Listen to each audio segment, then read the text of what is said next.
ओम शांति। तो आज 24 फरवरी 2026 है।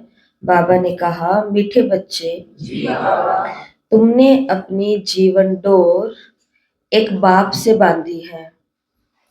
तुमने अपनी जीवन डोर एक बाप से बांधी है। तुम्हारा कनेक्शन एक से है, एक से ही तोड़ निभाना है। हमारे जीवन की डोर किसी और से तो नहीं बंधी हुई, एक बाबा से बंधी हुई है। बाबा से ही हमारा कनेक्शन है केवल। तो फिर तोड़ भी हमें किसके साथ निभाने हैं? बाबा के साथ। प्रश्न, संगम युग पर आत्मा अपनी डोर परमात्मा के साथ जोड़ती है। संगम युग पर आत्मा अपनी डोर परमात्मा के साथ जोड़ती है। इसकी रस्म अज्ञान काल में किस रीति से चलती आ रही है? बताओ। यही वाली रस्म अज्ञान काल में भी चल रही है। किस रीति से? संगम युग की एक प्रीत भाव से संगम पर जैसे आत्मा अपनी डोर परमात्मा के साथ जोड़ती है, तो इसकी रस्म अज्ञान काल में किस रीति से चलती आ रही है? बांधते हैं। अज्ञान काल में कैसे चल रही है? पतंगों डोर। बाबा ने कहा, शादी के समय स्त्री का पल्लू पति के साथ बांधते हैं। स्त्री समझती है जीवन भर उनका ही साथी होकर रहना है। तुमने तो अब अपना पल्लव बाप के साथ जोड़ा है। तुम जानते हो हमारी परवरिश आधा कल्प के लिए बाप द्वारा होगी। तो उधर समझते, पति को पल्लू दिया, पति के साथ पल्लू बांधा, तो फिर अब जीवन भर उसे कौन पालेगा? उसका पति, माना साथी होकर के रहेगा। तो बाबा ने कहा, ये यादगार कैसे बना? जब संगम पर आत्माओं ने बाप के साथ अपना पल्लव जोड़ा, और इसके रिटर्न में हमें एक जन्म के लिए नहीं, आधा कल्प के लिए बाप द्वारा ही हमारी परवरिश होगी। गीत, जीवन डोर तुम ही संग बांधी, ओम शांति।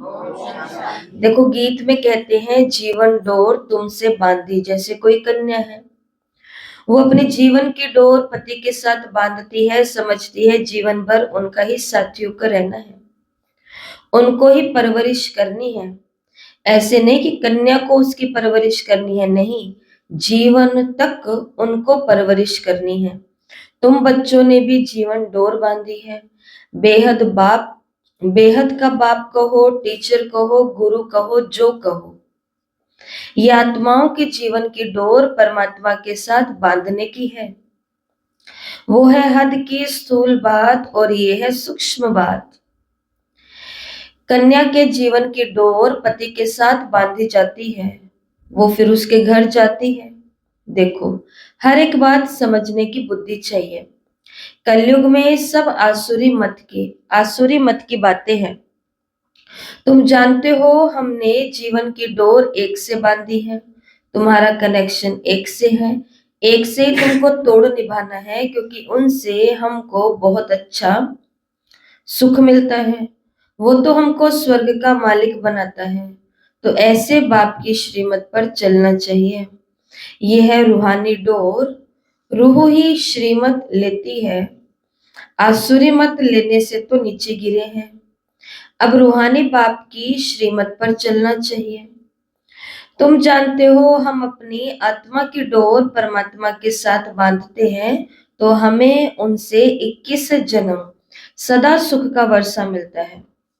बाबा ने कहा, देखो, बाबा ने कहा उस अल्पकाल की जीवन डोर से तो नीचे ही गिरते आए। ये 21 जन्मों के लिए गारंटी है। तो बाबा कन्या को ऑप्शन दे रहे हैं। क्या ऑप्शन दे रहे हैं? या तो उसके साथ डोर बांधो अल्पकाल के लिए, माना एक जन्म के लिए, और एक जन्म की गारंटी है कि हमारी सांस तक वो हमें पालेगा ही, हमारे साथ रहेगा ही, हमसे पहले नहीं जाएगा, हमको धोखा नहीं देगा, या आदि आदि प्रकार की जो भी बातें आज दुनिया में चल रही हैं। तो ऑप्शन है कन्या के पास, या तो अल्पकाल के लिए अपने जीवन की डोर बांधे और नीचे गिरती जाए, या फिर एक जन्म के लिए भगवान के साथ आत्मा की डोर परमात्मा के साथ बांधे और 21 जन्म सदा के सुख का वर्षा पाए। तो ज्यादा अच्छा कौन सा है? सदा का वर्षा। सदा का वर्षा, 21 जन्म का वर्षा। तो इसके लिए मुरली के अंदर अच्छी अच्छी बात करते करते बीच में बाबा ने एक बात ऐसी बोली जो फिर करनी पड़ती है, और वो है बाप की श्रीमत पर चलना चाहिए ना। डोर बांधने के लिए डोर बंधी रहे और 21 जन्मों का मुझे सुख भी मिले, तो उसके लिए क्या करना पड़ेगा? फिर श्रीमत पर चलना पड़ेगा। मन करेगा अपनी मत चलाऊं, जिसे कहते हैं मन मत। लोग आके कहेंगे तो वो होती है पर मत। लेकिन इतनी सारी बातों के बीच में उस आत्मा को क्या करनी पड़ेगी? अपनानी पड़ेगी श्रीमत। तो बाबा ने कहा 21 जन्मों के लिए गारंटी है तुम्हारी कमाई। कितनी जबरदस्त है, इसमें गफलत नहीं करनी चाहिए। माया बहुत गफलत कराती है। इन लक्ष्मी नारायण ने जरूर कोई से जीवन की डोर बांध दी जिससे 21 जन्म का वर्षा मिला। तुम आत्माओं की परमात्मा के साथ डोर बांधी जाती है कल कल्प, उनकी तो गिनती नहीं। बुद्धि में बैठता है हम शिव बाबा के बने हैं, उनसे जीवन डोर बांधी है। हर एक बात बाप बैठ समझाते हैं। तुम जानते हो कल्प पहले भी बांधी थी। अब शिव जयंती मनाते हैं, परंतु किसको मनाते हैं ये पता, परंतु मनाते किसकी हैं ये पता नहीं। शिव बाबा जो पतित पावन है वो जरूर संगम पर आएगा, ये तुम जानते हो, दुनिया नहीं जानती, इसलिए गाया हुआ है कोटो में को। आदि सनातन देवी देवता धर्म प्राय लोप हो गया है और सब शास्त्र कहानियां आदि हैं। ये धर्म है ही नहीं, तो जाने कैसे? अभी तुम जीवन की डोर बांध रहे हो, आत्माओं की परमात्मा के साथ डोर जुटी हुई है।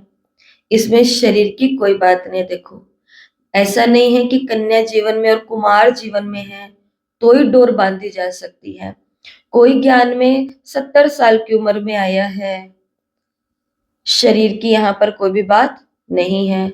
70 साल उस संसार में रहने के बाद, अज्ञानता में रहने के बाद, अब उस आत्मा को परमात्मा समझ आ चुका है और अब उसने अपनी डोर किसके साथ बांध ली है?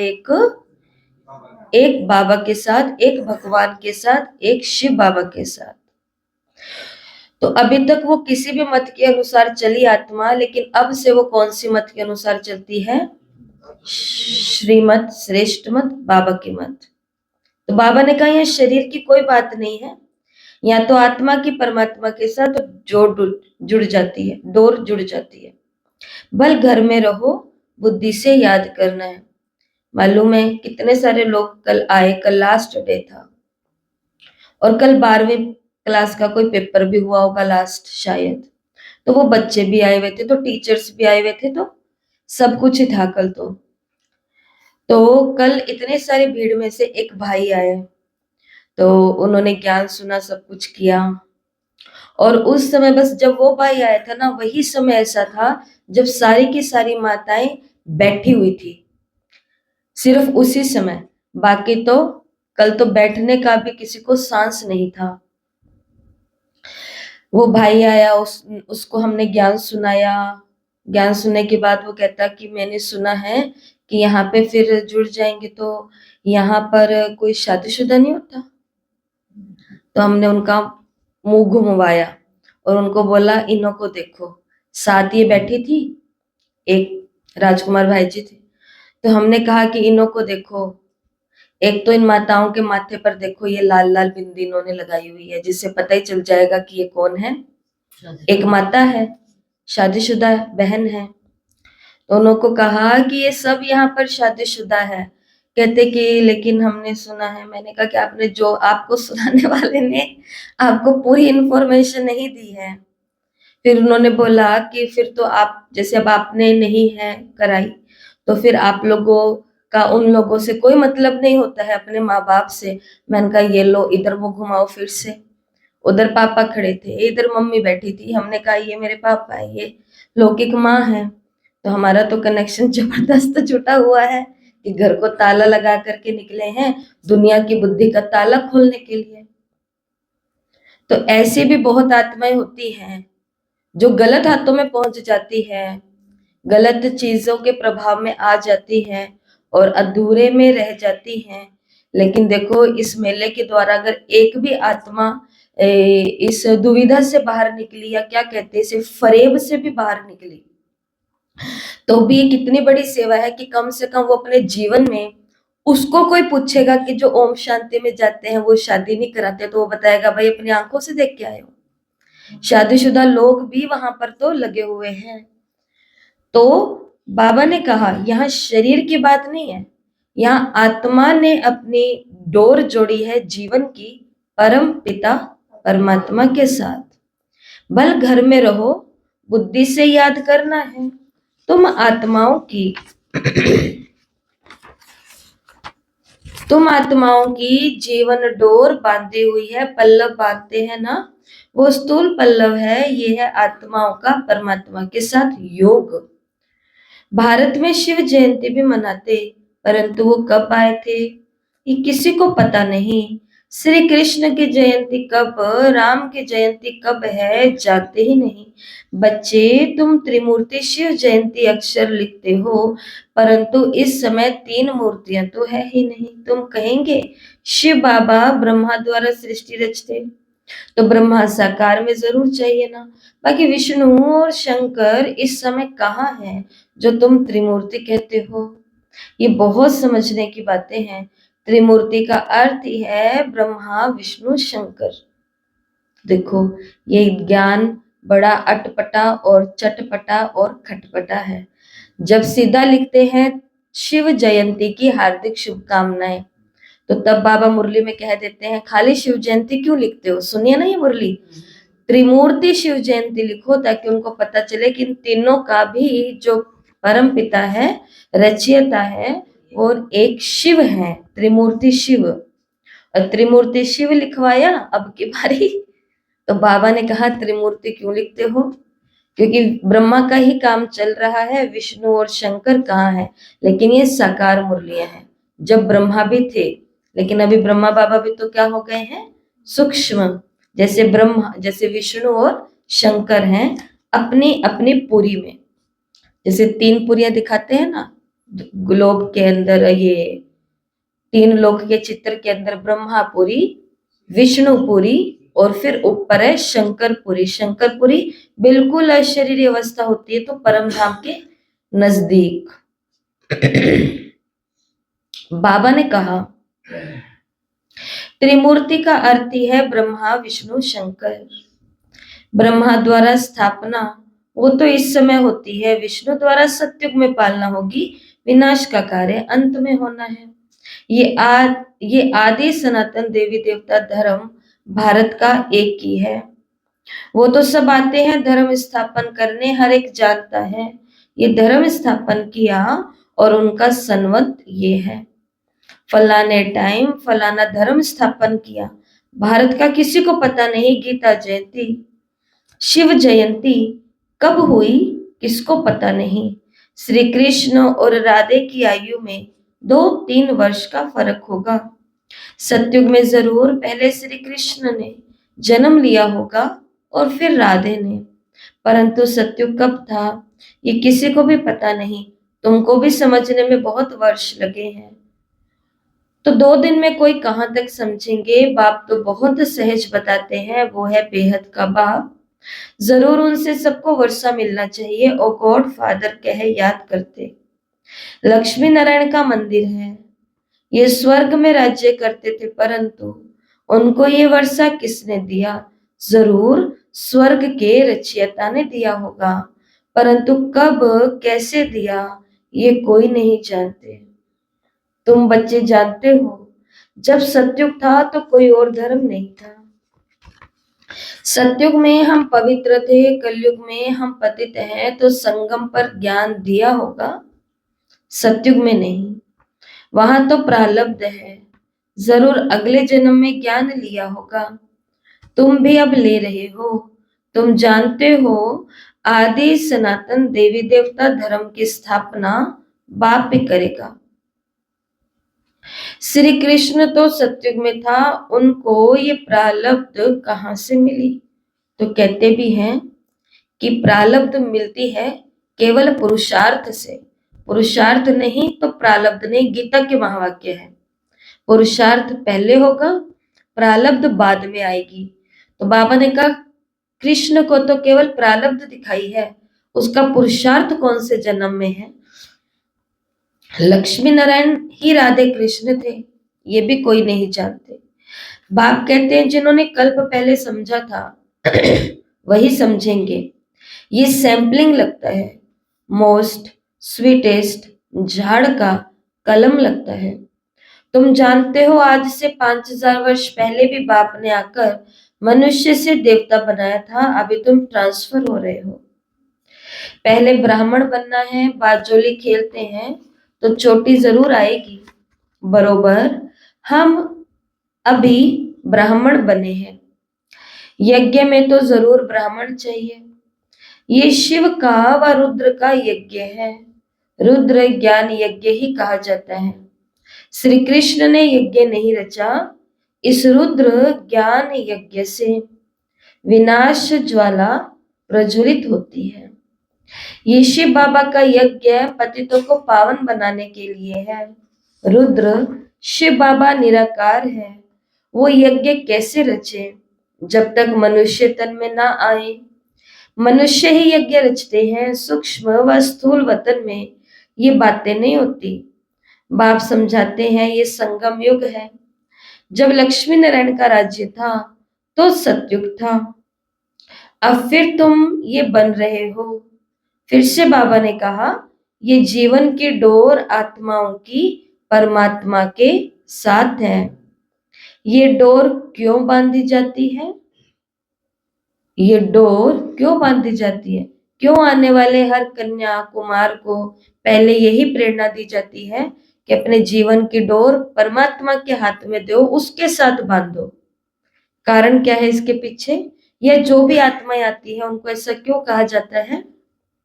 सुरक्षित रहोगे, ये डोर क्यों बांधी जाती है? सुरक्षित रहोगे, सेफ्टी में रहोगे। और आगे का जीवन सफल हो जाएगा।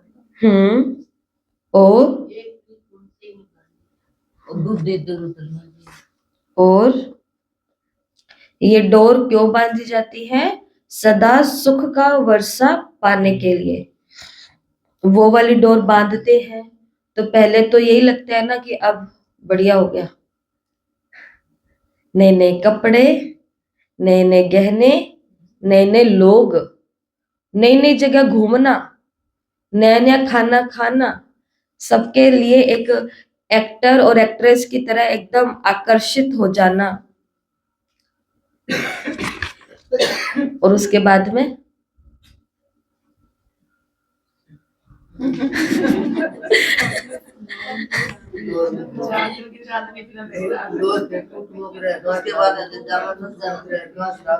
तो आत्मा को मैं ऐसा सोचती हूँ ये सब क्यों हुआ? शादी तो ऐसे भी हो सकती थी जैसे कोर्ट मैरिज होती है, या पंडित जी को बिठाओ, ये लो जी तुम्हारी शादी होगी, पेपर वर्क हो गया, काम पूरा हो गया। बस ये दो परिवारों को मालूम होना चाहिए, समाज के कुछ लोगों को भी मालूम होना चाहिए ताकि कल को कुछ ऊपर नीचे हो तो वो भी बीच में हो। पर इनको बुला करके 15-20 लोगों का बढ़िया भोजन कर देते, बढ़िया पंडित जी से मंत्र हवन जो भी करना है वो कर देते, सब कुछ हो जाता। लेकिन इतना सारा तामझाम किस लिए हो रहा है? किस लिए हो रहा है? इसके पीछे एक और कारण भी है, दिखावा तो है ही है। कारण क्या है इसके पीछे? कारण ये है, ये जो यहाँ आत्मा बैठी है ना, मैं आत्मा हूं, तो यहाँ ये जो आत्मा बैठी है इस आत्मा के साथ धर्म है, उसमें से एक धर्म है सुख और आनंद। आत्मा को जहां सुख दिखता है ना, आत्मा बस वो कर लेती है। आत्मा को जहां आनंद दिखता है वहां आत्मा वो कर लेती है। उसको फिर वो भय नहीं दिखता, उसको रिस्क नहीं दिखते, उसको आने वाली परेशानियां नहीं दिखती, उसको केवल क्या दिख रहा है, वो आनंद और वो सुख दिख रहा है। उदाहरण, जैसे आप माताओं ने टीवी या मोबाइल या कहीं पर जरूर देखा होगा कि कई बच्चे, यूथ लोग होते हैं, जो लोग ऊपर, बहुत ऊपर हेलीकॉप्टर में जाते हैं और फिर यहाँ पे पैराशूट का बैग और टांग लेते हैं, फिर ऊपर से नीचे गिरते हैं और फिर हवा के अंदर फ्लाइंग करते हैं, है ना, स्काई ड्राइव बोलते हैं उसको। आपने ऐसे लोग देखे होंगे जो बहुत ऊंची ऊंची पहाड़ी पर जाते हैं, फिर वहां से उनको एक व्यक्ति पूरा सब कुछ बांध करके उनको धक्का देते हैं, फिर वो हू करते करते नीचे गिरते हैं। मजा आता है उनको, उनको आनंद दिख रहा है, उनको उस चीज में सुख दिख रहा है, इसलिए उनको अपने जीवन का रिस्क भी नहीं दिख रहा है। माँ बाप तो डर रहे हैं, अरे कूद रहा है, पैराशूट नहीं खुला तो, कहीं पे टक्कर लग गई तो, लेकिन उनको डर दिख रहा है तो नहीं दिख रहा। क्यों? क्योंकि आत्मा को केवल सुख चाहिए, आत्मा को आनंद चाहिए। इसी प्रकार से शादी में तो बहुत सारे कपड़े, बहुत सारे गहने, बहुत सारे लोग, बहुत सारा गाना, बहुत सारे रिश्तेदार, बहुत सारे व्यंजन, ये सब किसके लिए किए गए? ताकि उस लड़की और उस लड़के को जीवन के जो रिस्क आने वाले हैं वो दिखे ही ना। क्योंकि उसको तो दिख रहे थे जब मम्मी पापा लड़ रहे थे घर के अंदर एक दूसरे से, तब यही तो बच्चा बोलता था ना कि मैं कभी शादी नहीं करूंगा। शादी के बाद ऐसा होता है क्या? लेकिन उसके लिए इतने सारे कपड़े ला करके रख दिए, अब उसको दिख ही नहीं रहा कि मैं भी कभी धूम मचाने वाला हूं। समझ रहे हो इस बात को? जैसे ये लोग कैसे रह रहे हैं, मैंने भी कभी बोला कि ऐसे होगी क्या शादी, मैं तो कभी नहीं कराऊंगा, लेकिन आज मेरे लिए इतने सारे रिश्तेदार को खड़ा कर दिया और वो कहते हैं तेरी ये पार्टी करेंगे, ये पार्टी ये करेंगे। वो बेचारा भूल ही गया खुशी खुशी के अंदर कि आगे जाके 1-2 साल के बाद होने क्या वाला है। सबके लिए नहीं है ये बात, लेकिन फिर भी असली बात तो यही है कि ये जो इतना सारा तामझाम है, ये केवल उस आत्मा को, उस डर और उस रिस्क को छुपाने के लिए है। इसके लिए फिर वो बाद में दोष देते रहते हैं, तो कारण ये भी बन जाते हैं। अब शिव बाबा ने कहा कि तुम्हारी भी डोर तो मेरे साथ बांधी है, किस लिए? सुख का वर्षा पाने के लिए, क्योंकि आत्मा को तो क्या चाहिए? सुख चाहिए। लेकिन इस आत्मा ने ये समझ लिया है कि सुख उधर नहीं है, अल्पकाल का है, उधर भी है, अल्पकाल का है, लेकिन मुझ आत्मा को अल्पकाल में पेट नहीं भरेगा। मुझे कौन सा सुख चाहिए? सदा काल का। इसलिए आपने और हमने क्या डिसीजन किया है कि मेरा तो एक शिव बाबा, दूसरा ना कोई। आपने और हमने अब क्या डिसीजन कर लिया है कि मेरे जीवन की डोर एक बाबा के हाथ में है। आपने और हमने क्या डिसीजन कर लिया है? शिव बाबा के हाथ में। और आपने और हमने क्या डिसीजन कर लिया है कि मुझे एक शिव बाबा के साथ ही तोड़ निभाना है। दुनिया के साथ रहना, उठना, बोलना, हंसना, चलना है, लेकिन निभाना मुझे किसके साथ है? ऐसा नहीं हो उनको निभाने के चक्कर में इसकी मर्यादा का उल्लंघन कर दे।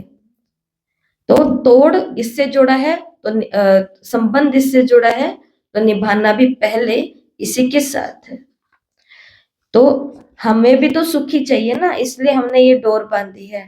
तुम जानते हो, बेहद के बाप द्वारा हम ये लक्ष्मी नारायण बनते हैं।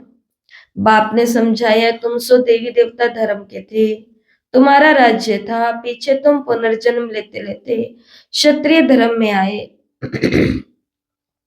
सूर्यवंशी राजाई चली गई, फिर चंद्रवंशी आए। तुमको मालूम है हम ये चक्कर कैसे लगाते हैं? इतने इतने जन्म लिए। भगवान उवाच, हे बच्चे, तुम अपने जन्मों को नहीं जानते, मैं जानता हूं। अब इस समय इस तन में 2 मूर्ति है, ब्रह्मा की आत्मा, शिव परमात्मा। इस समय 2 मूर्ति इकट्ठी है, ब्रह्मा और शिव। तो देखो बाबा का चित्र सभी, और देखो बाबा की आंखों में, किसी भी एक आंख में, और उस आंख के भीतर एक अलौकिक और दिव्य दृश्य को देखो। भ्रिकुटी के मध्य का दृश्य मुझे दिखाई दे रहा है। शिव बाबा, ब्रह्मा बाबा की आत्मा, 2 सितारे एक साथ बैठे हैं। एक सिंहासन पर, एक तख्त पर अकाल मूर्त भी बैठा है और ब्रह्मा बाबा की आत्मा भी है। दो मूर्तियां इकट्ठी हैं। ये दोनों मूर्तियां इन दोनों आंखों से मुझे देख रही हैं। ये दोनों आंखें खिड़कियां हैं, जैसे ड्राइवर शीशे से बाहर पार देखता है। ये आंख रूपी शीशे या खिड़कियां ब्रह्मा और शिव मुझे देख रहे हैं। तो आगे बाबा कहते, इस समय दो मूर्ति इकट्ठी है, ब्रह्मा और शिव। शंकर तो कभी पाठ में नहीं आता, बाकी विष्णु सतयुग में है। अभी तुम ब्राह्मण सो देवता बनेंगे। हम सो का अर्थ वास्तव में ये है। उन्होंने कह दिया आत्मा सो परमात्मा, परमात्मा सो आत्मा। कितना फर्क है। रावण के आने से ही रावण की मत शुरू हुई है। सतयुग में तो ये ज्ञान प्राय लोप हो जाएगा। ये सब होना है, ड्रामा में नूद है ना। तब तो बाप आकर के स्थापना करें। अभी है संगम। बाप कहते हैं मैं कल्प कल्प कल्प के संगम युग पर आकर तुमको मनुष्य से देवता बनाता हूँ, ज्ञान यज्ञ रचता हूँ। बाकी जो हैं वो इस यज्ञ में स्वाहा हो जाने वाले हैं। ये विनाश ज्वाला इस यज्ञ से प्रज्वलित होनी है। पतित दुनिया का तो विनाश होना ही है। पतितों का क्या होगा? विनाश होगा, सर्वनाश होगा। नहीं तो पावन दुनिया कैसे हो? तुम जानते भी हो हे पतित पावन, तुम कहते भी हो हे पतित पावन आओ। तो पतित दुनिया पावन दुनिया इकट्ठी रहेगी क्या? पतित दुनिया का विनाश होगा, इसमें तो खुश होना चाहिए। महाभारत की लड़ाई लगी थी जिससे स्वर्ग के गेट खुले। कहते हैं ये वही महाभारत की लड़ाई है। ये तो अच्छा है जो पतित दुनिया खत्म हो जाएगी। पीस के लिए कितना माथा मारते हैं, तो फिर माथा मारने की दरकार ही क्या है। तुमको जब तीसरा नेत्र मिला वो कोई भी नहीं जानते, तो तुम बच्चों को खुश होना चाहिए। हम बेहद के बाप से फिर से वर्षा ले रहे हैं। बाबा हमने अनेक बार आपसे वर्षा लिया है। रावण ने फिर श्राप दिया। ये बातें याद करना सहज है, बाकी सब दंत कथाएं हैं। तुमको इतना साहूकार बनाया, फिर गरीब क्यों बने? ये सब ड्रामा में नूंद है। गाया जाता है ज्ञान भक्ति वैराग्य। भक्ति से वैराग्य तब हो जब ज्ञान मिले। तुमको ज्ञान मिला तब भक्ति से वैराग्य हुआ। सारी पुरानी दुनिया से वैराग्य। तुम तो बाबा ने कहा तुम जानते हो कि ये तो कब्रिस्तान है, 84 का चक्कर लगाया है। अभी घर जाना है। मुझे याद करो तो मेरे पास चले आएंगे। वे कर्म विनाश हो जाएंगे और कोई भी उपाय नहीं है। राज योग के आत्मा को पतित से पावन बनाने के और कोई दूसरा उपाय नहीं है। चाहे हम कितना भी ज्ञान में आ गए, कितना भी मुरली पढ़ ली, कितना भी कोर्स करा दिया, कितना भी कुछ करा दिया, लेकिन जो आत्मा को योग ही नहीं आता, योग ही नहीं लगता, उस आत्मा के कभी भी खुद के पाप विनाश नहीं होंगे। इसके लिए बाबा ने हमें राजयोग कर्म योग सब सिखाया है। तो बाबा ने कहा विकर्म विनाश हो जाएंगे, इससे और कोई उपाय नहीं है। योग अग्नि से पाप भस्म होंगे, गंगा स्नान से नहीं होंगे। बाबा कहते हैं माया ने तुमको फूल बना दिया। माया ने तुमको क्या बना दिया? फूल बना दिया। नहीं, माया ने तुम्हें फूल बना दिया, अप्रैल फूल बना दिया, मूर्ख बना दिया। उसने हमें कैसे मूर्ख बना दिया कि गंगा में जाओ नहा लो और पावन बन जाओगे। उसने हमें ऐसे मूर्ख बना दिया। बाबा ने कहा नहीं, योग अग्नि में, ज्ञान गंगा में आत्मा को बिठाएंगे तो वो पावन बनेगी। अप्रैल फूल कहते हैं ना। अभी मैं तुमको लक्ष्मी नारायण जैसा मनाने आया हूं चित्र तो बहुत अच्छे हैं, आज हम क्या हैं, कल हम क्या होंगे, परंतु माया कम नहीं है। चित्र सामने है, आज हम क्या हैं, कल हम क्या होंगे, लेकिन माया फिर भी हमें क्या बना देती है, अप्रैल फूल बना देती है, मूर्ख बना देती है। कि हम चलते चलते कहते हैं कोई बात नहीं, बस बाबा को तो याद रखना है, बाकी पुरुषार्थ तो होता रहेगा। है माया का अप्रैल फूल या नहीं है? क्यों होता रहेगा पुरुषार्थ? ऐसे होता रहेगा हवा में पुरुषार्थ? बाबा ही काफी है केवल हमारे लिए। ये तो वो बात हो गई ना कि एक बच्चे ने बढ़िया पढ़ लिख लिया, माँ बाप का अच्छा खा पी लिया, अच्छा मजे कर लिए, और कहता है मैं आपका ही हूं ना, और आपको क्या चाहिए?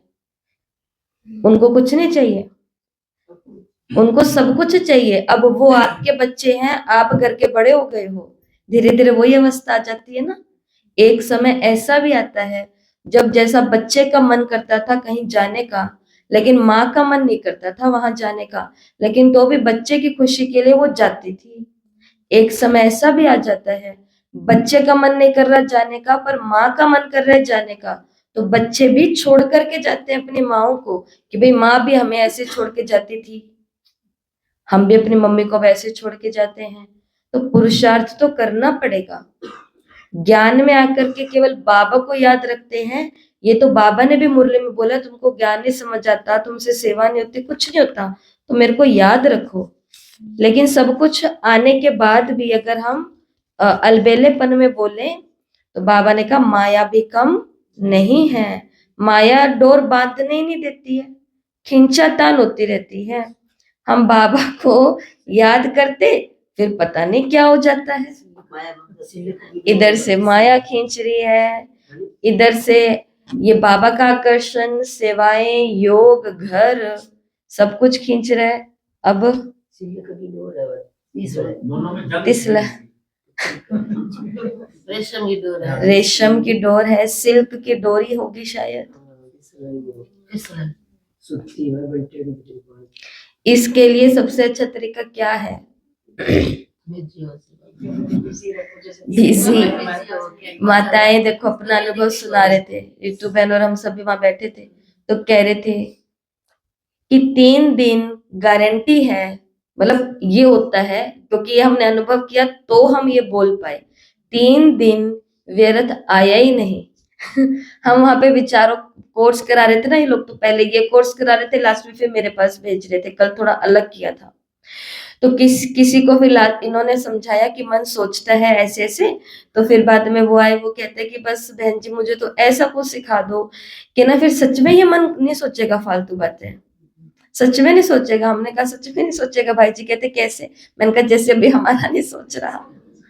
मैंने कहा हम लोग सुबह से लेके अब शाम को 6-7 बजे तक यहाँ पे हैं, हमारा मन 3 दिन से सोच ही नहीं रहा कुछ। सोचेगा कैसे?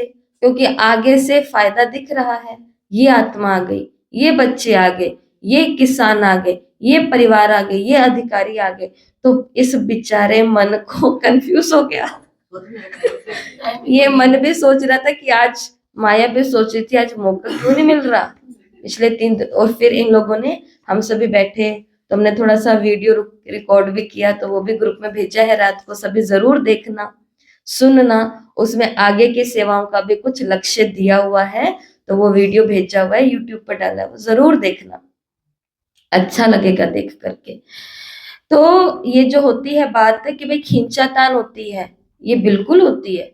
अब हो जाएंगे, आज हम खाली रहेंगे, अब अपने आप देखना कितनी खींचातान होएगी। अब आज सब कुछ होएगा, लेकिन फिर हमें पढ़ाई पढ़नी पड़ेगी, फिर हमें सेवा का लक्ष्य लेना पड़ेगा, फिर हमें कुछ सोचना पड़ेगा, फिर कुछ लोगों से मिलना पड़ेगा, कुछ तो करना पड़ेगा। नहीं तो बाबा ने कहा ये जो माया है ना, ये डोर बांधने नहीं देती। और हमें पता है, पता चल गया है कि सच में माया जैसी चीज कुछ नहीं होती है। जो बाबा ने कहा माया पेपर टाइगर है, माया मरी हुई चींटी है अव्यक्त मुरलियों के अंदर। हमें 3 दिन में ये बिल्कुल मालूम पड़ गया कि अरे माया तो कुछ है ही नहीं, माया तो सच में मरी हुई चींटी है। ये जो मन है ना, इसको जैसे खाली छोड़ा, प्रॉब्लम तब होती है। जैसे एक बच्चा होता है ना, उसको खाली छोड़ दो, वो कहाँ निकल जाएगा कुछ पता नहीं चलता, ध्यान रखना पड़ता है। ऐसे सोचते हैं उसको ध्यान सुनाए, कमजोर संकल्प क्या पता सुनेगा भी नहीं सुना, वहाँ ये संकल्प भी नहीं उठा तो सारे सुन रहे थे। ये ऐसे कमजोर संकल्प पता है हमारे स्टॉल के सामने ना एक और स्टॉल थी, तो उनका शहद का व्यापार था बड़ा सारा, तो उन्होंने भी अपनी स्टॉल लगाई थी। वो 3 दिन से अपनों को देख रहे थे, अपने 3 दिन से उन्हों को देख रहे थे। वो अपन को कैसे देख रहे थे कि जो भी आ रही है लेके जा रहे, जो भी आ रहे लेके जा रहे हैं, और हम उनको कैसे देख रहे थे कि ये इधर इधर देख रहे हैं कि सबको इधर लेके जा रहे हो।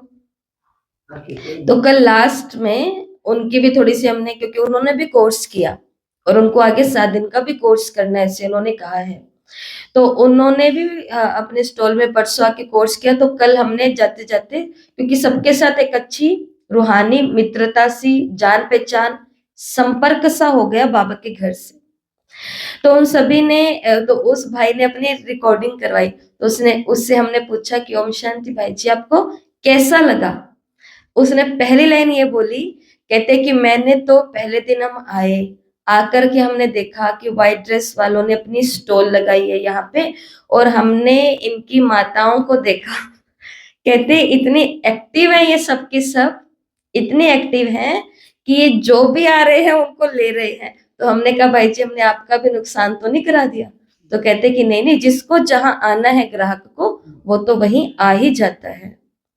प्रभाव किसका पड़ा कि ये क्या है, बहुत एक्टिव है, कम बात नहीं है ये बहुत बड़ी बात है।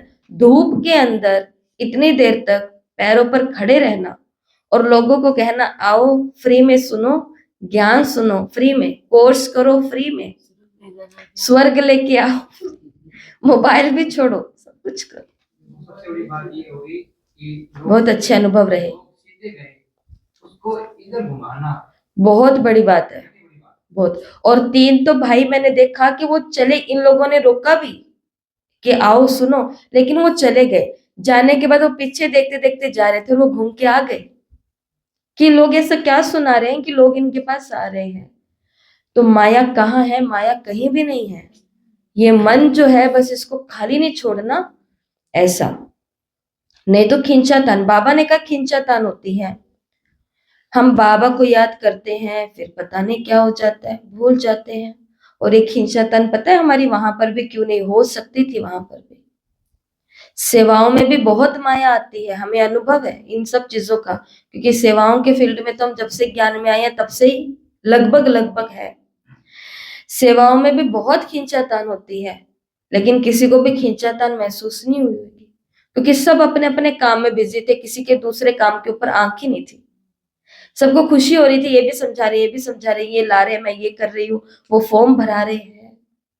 किसी का जब किसी पर ध्यान ही नहीं होता है, अपना काम ईमानदारी से करते हैं, तो वो सेवा भी सुख वाली सेवा होती है। नहीं तो सेवा में जाके मूड खराब भी हो जाता। मुझे तो कुछ कितना अच्छा लगा, कितना अच्छा लगा, बहुत अच्छा लगा, मेरा काम बहुत अच्छा लगा। देखो शिव बाबा ने कहा बच्चों के अंदर की बात कभी कभी कि हम बाबा को याद करते फिर पता नहीं क्या होता, भूल जाते। बाबा ने कहा इसमें मेहनत है। हमने अगर 3 दिन अवस्था पाई है ना, व्यर्थ से मुक्त, माया जीत और प्रकृति शरीर को भी जीत लिया, नींद को जीत लिया, ये अवस्था को पाने के लिए मेहनत भी करनी पड़ी। मेहनत है, इसलिए भारत का प्राचीन युग मशहूर है। उन्हों को वर्षा किसने दिया ये कोई समझते नहीं। बाप कहते बच्चों मैं तुमको फिर से वर्षा देने आया हूं, ये बाप का काम है। इस समय सब नरकवासी हैं, तुम खुश हो रहे हो।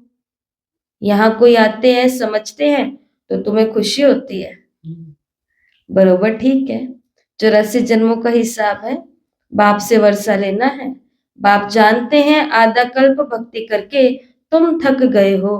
मीठे बच्चे बाप तुम्हारी सब थक दूर कर देंगे, सारी की सारी थकान दूर।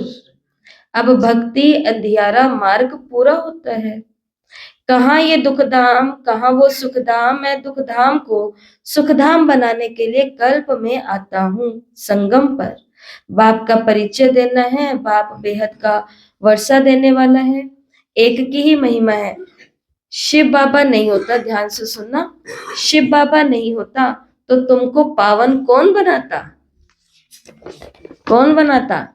ये दिन अच्छे वाले, पढ़ाई वाले, योग वाले दिन कौन लेकर के आता? शिव बाबा नहीं होता तो तुमको पावन कौन बनाता? ड्रामा में सारी नूंद है। कल्प कल्प तुम मुझे पुकारते हो कि हे पतित पावन आओ। शिव की जयंती है। कहते हैं ब्रह्मा ने स्वर्ग की स्थापना की। बाबा ने कहा फिर शिव ने क्या किया जो शिव जयंती मनाते हैं? कुछ भी समझते नहीं। तुम्हारी बुद्धि में ज्ञान एकदम बैठ जाना चाहिए। डोर एक के साथ बांधी है, फिर और कोई के साथ नहीं बांधना। डोर अच्छा एक बाबा लगा है ना, उसके अलावा और कोई भी अच्छा नहीं लगना चाहिए। नहीं तो बाबा ने कहा चाहे वो कन्या या कुमार या माता या भाई है, बाबा ने कहा नहीं तो गिर पड़ेंगे, नहीं तो गिर पड़ेंगे। पारलौकिक मोस्ट सिंपल है, कोई ठाट बाट नहीं है। वो बाप तो मोटरों में, एरोप्लेन में घूमते हैं। ये बेहद का बाप कहते हैं मैं पतित दुनिया, पतित शरीर में बच्चों की सेवा के लिए आया हूँ। तुमने बुलाया है हे अविनाशी सर्जन, आओ आकर हमें इंजेक्शन लगाओ। इंजेक्शन लग रहा है। लग रहा है कहाँ? बाबा ने कहा इंजेक्शन लग रहा है।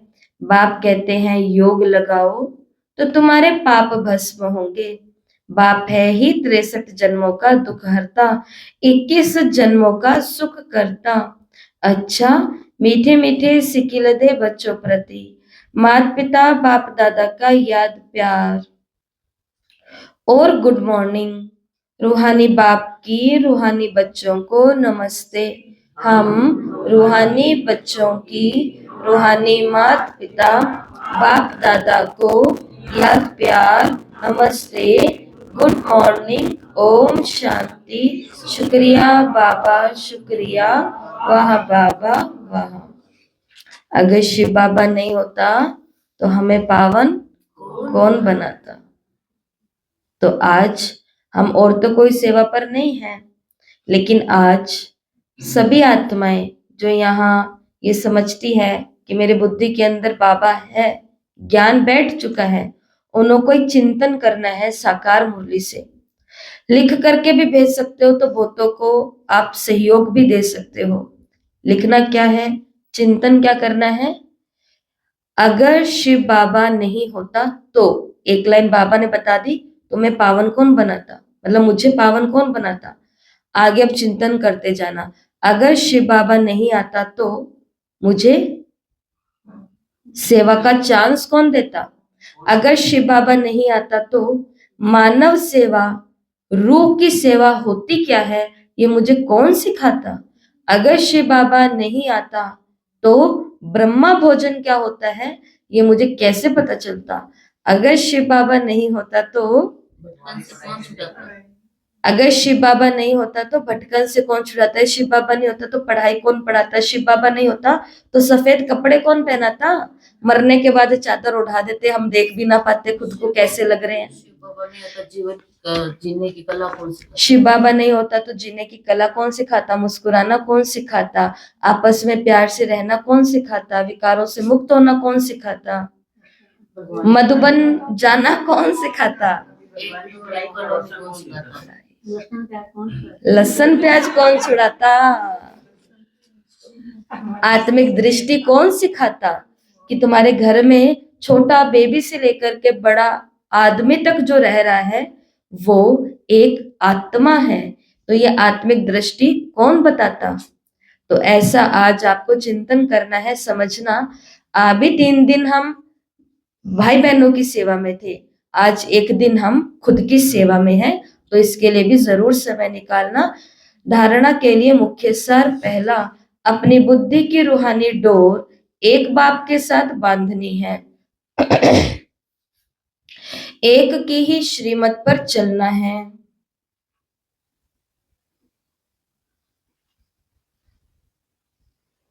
दूसरा हम मोस्ट स्वीटेस्ट झाड़ का कलम लगा रहे हैं। मोस्ट स्वीटेस्ट, बहुत मीठा झाड़, उसका कलम लगा रहे हैं, इसलिए पहले स्वयं को बहुत बहुत स्वीट बनाना है।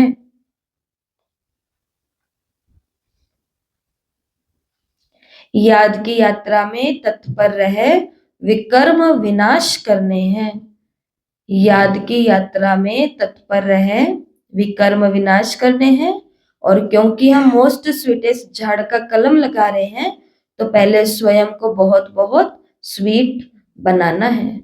आज बाबा ने हम सभी को वरदान दिया। देखो, जो आज आपको होमवर्क मिला है वही आज का वरदान है, क्योंकि वो होमवर्क करने के लिए आपको चिंतन करना पड़ेगा, मनन करना पड़ेगा। बाबा ने वरदान दिया, मनन शक्ति द्वारा हर पॉइंट के अनुभवी बनने वाले, मनन शक्ति द्वारा हर पॉइंट के अनुभवी बनने वाले, सदा शक्तिशाली, माया प्रूफ, विघ्न प्रूफ भव। सदा शक्तिशाली, माया प्रूफ, विघ्न प्रूफ भव। जैसे शरीर की शक्ति के लिए पाचन शक्ति व हजम करने की शक्ति आवश्यक है, ऐसे आत्मा को शक्तिशाली बनाने के लिए मनन शक्ति चाहिए। मनन शक्ति द्वारा अनुभव स्वरूप हो जाना, ये सबसे बड़े से बड़ी शक्ति है। ऐसे अनुभवी कभी धोखा नहीं खा सकते, सुनी सुनाई बातों में विचलित नहीं हो सकते। अनुभवी सदा संपन्न रहते हैं, वो सदा शक्तिशाली, माया प्रूफ, विघ्न प्रूफ बन जाते हैं। तो कौन सी शक्ति? मनन शक्ति। इसके द्वारा हर बात का हमें क्या कर लेना है? अनुभव कर लेना है। स्लोगन, खुशी का खजाना सदा साथ रहे तो बाकी सब खजाने स्वतः ही आ जाएंगे। खुशी का खजाना सदा साथ रहे तो बाकी सब खजाने स्वतः ही आ जाएंगे। तो मैं समझती हूँ आप वरदान तो समझ ही गए होंगे। जो बाबा ने कहा मनन शक्ति करो, धोखा नहीं मिलेगा, माया प्रूफ बन जाएंगे, विघ्न प्रूफ बन जाएंगे। कौन सी मनन शक्ति? कैसी मनन शक्ति? एक तो ज्ञान के जो पॉइंट्स हैं निसंदेह उनका तो मनन करना ही करना है, लेकिन हम ताजा ताजा धोखा खा करके निकले हैं, या हमें कोई डाउट आ रहा है, या हमें किसी की बात से कोई संकेत मिल रहा है, उस बात को छोड़ो नहीं, उसके ऊपर गहराई से चिंतन करो, मनन करो। उनकी उस हरकत के पीछे क्या कारण रहा होगा? ये शब्द उनके थे या किसी और के थे जो उनको सिखाए गए हैं? कई बार लोग हमको बोलते हैं कि आप ज्यादा मत सोचा करो, छोड़ो। हम उनको बोलते हैं आपके छोड़ने से काम चलेगा? क्योंकि आपको तो घर ही जाकर के बैठना है। हमारे छोड़ने से काम नहीं चलेगा ना, क्योंकि हमें ऐसे हजारों लोगों का आगे भविष्य में सामना करना है। हर लोग से हम धोखा नहीं खा सकते, हर लोग से हम अपना मूड खराब नहीं कर सकते, हर लोग से हम अपनी क्लास का वातावरण डिस्टर्ब नहीं कर सकते। इसके लिए अब कल भी हम सेवा पर जा रहे थे तो किसी का फोन आया। वो चाह रही थी आत्मा कि मैं उन लोगों को इनवाइट करूं बाबा के उस प्रोग्राम में, प्रदर्शनी वाले प्रोग्राम में, क्योंकि उन्होंने फोन इसी लक्ष्य से किया था। लेकिन फोन पे बात करते करते हमने मनन कर लिया और समझ लिया फोन करने के पीछे का रियल कारण क्या है, उनकी बातों से पकड़ में आ गया। लेकिन हमने उनको इनवाइट नहीं किया, क्योंकि हमें पता है एक आत्मा अगर नेगेटिव संकल्पों के साथ एंटर होती है तो वो पॉजिटिव आत्माओं के ऊपर बहुत जल्दी से प्रभाव पड़ जाता है।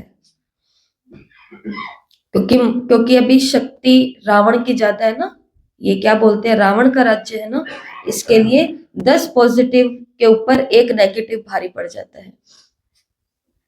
समझते हो ना इस बात को? इसके लिए मनन करना जरूरी है। बच्चे आपको कोई संकेत दे रहे हैं, अगर आपका बच्चा एक बारी आपके पास आया चला गया, दूसरी बारी आया चला गया, तीसरी बारी आया चला गया, उसकी उस बात को इग्नोर मत करो। वो आपको कुछ संकेत देना चाह रहा है कि वो जीवन में कौन सा बड़ा कदम उठाने वाला है, लेकिन अपन उसको सीरियस नहीं लेते, उसकी बात को हम चिंतन नहीं करते, मन कहते कोई नहीं बाद में देखेंगे, बाद में देखेंगे। बाद में तो बहुत बाद में हो जाती है।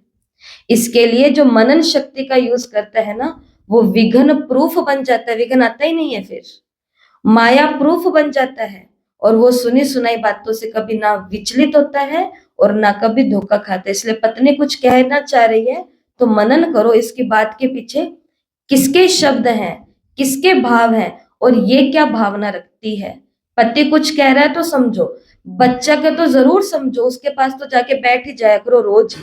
उसको अच्छा नहीं लगेगा पास में मम्मी बैठी है, लेकिन उसको आदत पड़ जाएगी कि मम्मी तो इस समय बैठती बैठती है, फिर उसको बात लीक करने की आदत पड़ जाएगी। और जिनके पास क्लास में अभी छोटे बच्चे हैं, हम अपने अनुभव के आधार पर ये बात बता रहे हैं, एक आदत डाल दो उनको, क्योंकि अभी वो छोटे हैं।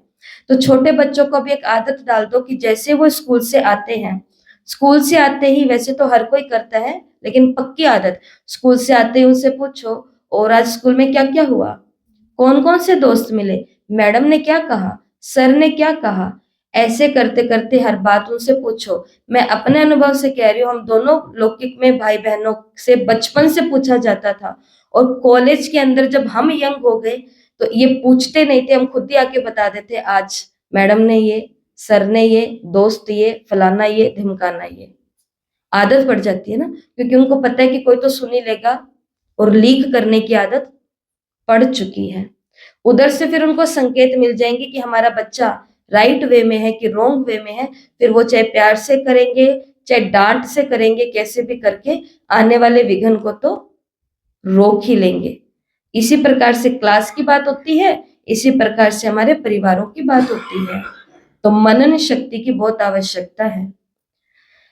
आज के अव्यक्त इशारे हैं, एकता और विश्वास की विशेषता द्वारा सफलता संपन्न बनो। बाबा कहते हैं, सफलता संपन्न बनने के लिए साधारण कार्य में रहते हुए भी फरिश्ते की चाल और हाल हो। ऐसे नहीं करो, क्या कहें क्या करें, बात ही ऐसी थी, काम ही ऐसा था, सरकमस्टांस ही ऐसे थे, समस्या ही ऐसी थी, इसलिए हमारे अंदर तो साधारणता आ गई। किसी भी समय, किसी समय भी, किसी हालत में भी आपका अलौकिक स्वरूप एक, हर एक को अनुभव हो। जैसी बात वैसा स्वरूप नहीं बनाओ, बातें आपको बदल ना दे, तब सबके समीप आएंगे तो एकता का संगठन मजबूत होगा। इसलिए बाबा ने कहा, बातों में बदलो नहीं, हर समय और हर हालत में अलौकिक स्वरूप में रहो, तो सबको अनुभव होगा एक का, एक का अनुभव होगा। तो आज का स्वमान है, मैं शक्तिशाली, माया प्रूफ, विघ्न प्रूफ आत्मा हूं। मैं शक्तिशाली, माया प्रूफ, विघ्न प्रूफ आत्मा हूं। और सबसे बड़ी से बड़ी शक्ति आज बाबा ने कौन सी बताई? मनन शक्ति। कोई आपके घर आया, छोड़ो नहीं उसको, मतलब उसको तो छोड़ना ही है, भेजना ही अपने घर वापस। कोई आपके घर आया आपके बिना अनुमति के, आपके बिना कहे, आपके टाइम के बिना अनुसार, उसको छोड़ना नहीं है। उस बात पर मनन करना है कि इस आत्मा की हिम्मत कैसे हुई मेरे पीछे से इस घर में आने की, या इस घर में आकर के अपनी मनमर्जी चलाने की। मनन करो, मनन करने से ताकत निकलती है, आने वाले बड़े विघ्न से बच जाओगे। लेकिन एक बारी छुट्टी हो गई तो अगली बारी और बड़ी छुट्टी निकलेगी, फिर और बड़ी छुट्टी होगी, और फिर हम कहेंगे काश पहले ही कर देती तो अच्छा होता। इसलिए काश कभी भी नहीं लाना जीवन में, ठीक है। ओम शांति। तो अभी सभी प्यारे बाबा की याद में बैठेंगे।